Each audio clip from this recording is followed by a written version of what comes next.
दिल्ली से मुंबई तक छठ को लेकर सियासत गर्मा गई है। दिल्ली सरकार और महाराष्ट्र सरकार पहले ही सार्वजनिक स्थान पर छठ पर्व न मनाने के आदेश जारी कर चुके हैं, लेकिन श्रद्धा पर सियासी जंग जारी है।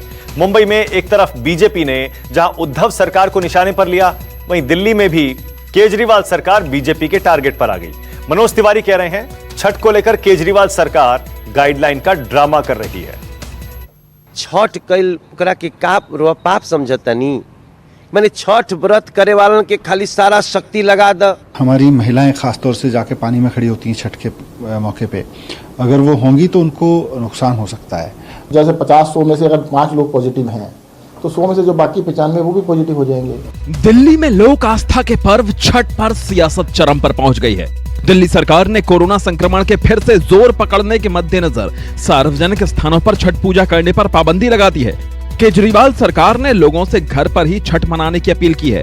दिल्ली सरकार के इस फैसले का बीजेपी और कई छठ पूजा समितियां विरोध कर रही हैं। दिल्ली बीजेपी के पूर्व अध्यक्ष और दिल्ली से ही सांसद मनोज तिवारी सवाल कर रहे हैं कि जब बार और रेस्टोरेंट खोलने की इजाजत दी जा सकती है तो छठ पूजा की क्यों नहीं। कोरोना से बचना भी जरूरी है, लेकिन रिस्ट्रिक्शन लगा के छठवा करे तो बाजार खुल सकेला, रेस्टोरेंट खुल सकेला।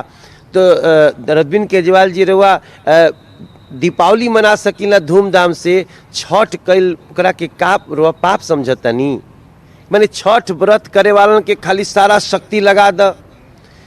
हम आपसे प्रार्थना करते हैं अरविंद केजरीवाल जी, ऐसा पाप मत करिए। बीजेपी दिल्ली सरकार के फैसले पर सवाल उठा रही है तो दिल्ली सरकार ने भी बीजेपी पर पलटवार किया है। दिल्ली के डिप्टी सीएम मनीष सिसोदिया ने बीजेपी पर छठ के नाम पर ओछी राजनीति करने का आरोप लगाया है। तो स्वास्थ्य मंत्री सत्येंद्र जैन ने भी कोरोना संक्रमण का खतरा जताते हुए कहा कि इतना बड़ा रिस्क नहीं ले सकते। छठ पूजा को ना इसको थोड़ा सा समझने की आवश्यकता है। एक पौंड में 50-100 लोग इकट्ठे खड़े होते हैं और पानी जैसे 50-100 में से अगर 5 लोग पॉजिटिव हैं तो 100 में से जो बाकी 95 वो भी पॉजिटिव हो जाएंगे, तो इसके फैलने का बहुत डर रहता है। इसीलिए इसको बहुत सारे और फेस्टिवल्स हैं जिन पे रेस्ट्रिक्शंस लगी, तो अगर हमारी महिलाएं खासतौर से जाके पानी में खड़ी होती हैं छठ के मौके पे, अगर वो होंगी तो उनको नुकसान हो सकता है, कोविड हो सकता है। और इस समय अनप्रेसिडेंटेड समय है, मतलब बहुत ही अप्रत्याशित तरीके से इसकी परेशानी आती है, तो हमें भी कुछ ना कुछ एक्स्ट्राऑर्डिनरी मेजर्स तो लेने पड़ेंगे। मामला राजनीतिक गलियारों से होते हुए हाईकोर्ट की चौखट तक पहुंच गया है। दिल्ली हाईकोर्ट ने भी राजधानी के घाटों पर छठ पूजा की इजाजत देने से साफ साफ इनकार कर दिया है। हाईकोर्ट ने कहा कि याचिकाकर्ता दिल्ली में कोरोना की स्थिति से अनभिज्ञ हैं।